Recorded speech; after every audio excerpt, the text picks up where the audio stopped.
Simon Nicholas, a partner at KPMG. Well, Simon, you've launched the Pulse survey. So, who's this aimed at? Is it the financial sector, as narrow as that, or is it more all areas of the Manx We're economy? hoping to hear from all businesses of all shapes and sizes, whether you're a self-employed or whether you're a two-man band, or whether you work for one of the large financial institutions on the island.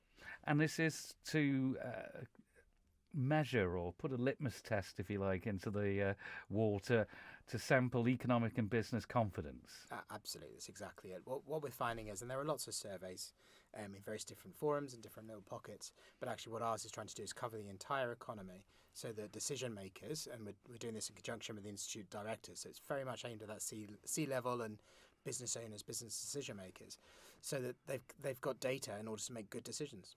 Are there areas of the economy that are weaker? I mean, we know about the accommodation side of things and tourism.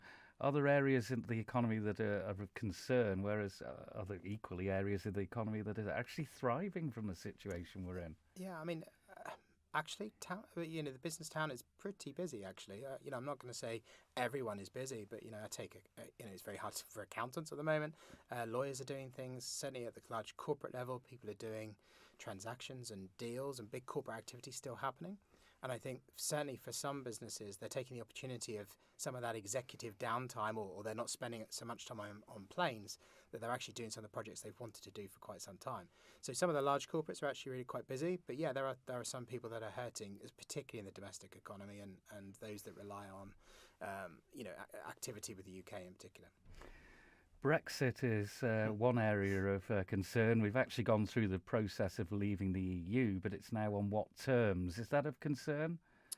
Yeah, I mean, we've never been part of the EU, so that's not going to change. I think for me, there are certain industries, be it manufacturing or agriculture and food. What we don't want to do is have any situation where there's problems getting Manx lamb into Europe or the scallops or anything else.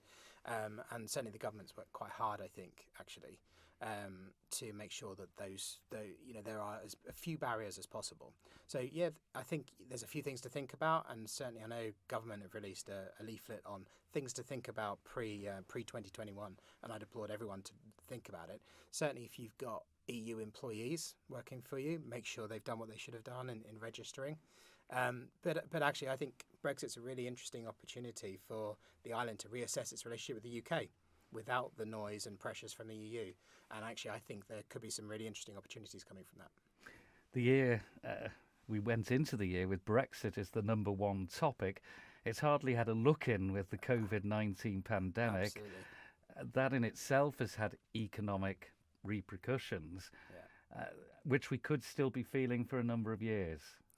We absolutely could be, and I think that uncertainty is why we wanted to do this survey. It's really, really hard for business owners like myself and others to actually make sound decisions at the moment because there is so much uncertainty.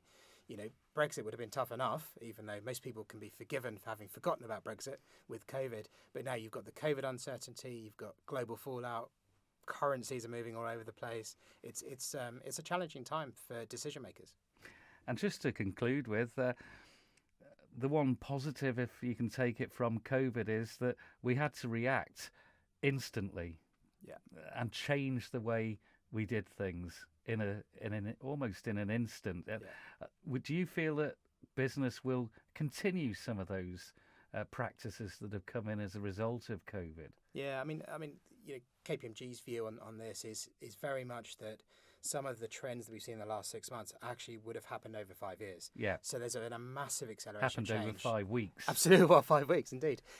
And that's not just the Zoom and Microsoft Teams culture that's absolutely changed the business world and will probably change business travel for some time to come. But yeah, there will be lots of change. But the great thing about the Isle of Man business community and why it's thrived relatively well compared to most peer countries around the world is actually it's being nimble, and it is adjusting really quickly, and people have woken up and realized I can't do it the old way anymore. How do I do it? And we're hoping the survey will help give people some ideas and so that they can thrive. This is open to everyone. It's free. We're going to publish absolutely everything we get. And you can find it going via the KPMG website. Absolutely. The Isle of Man government have helped support us and sent it out. The Institute of Directors, of course, who we're partnering with, they've sent it out. So we're hoping to reach every corner. If you haven't had it, please do give us a shout, because your voices need to be heard.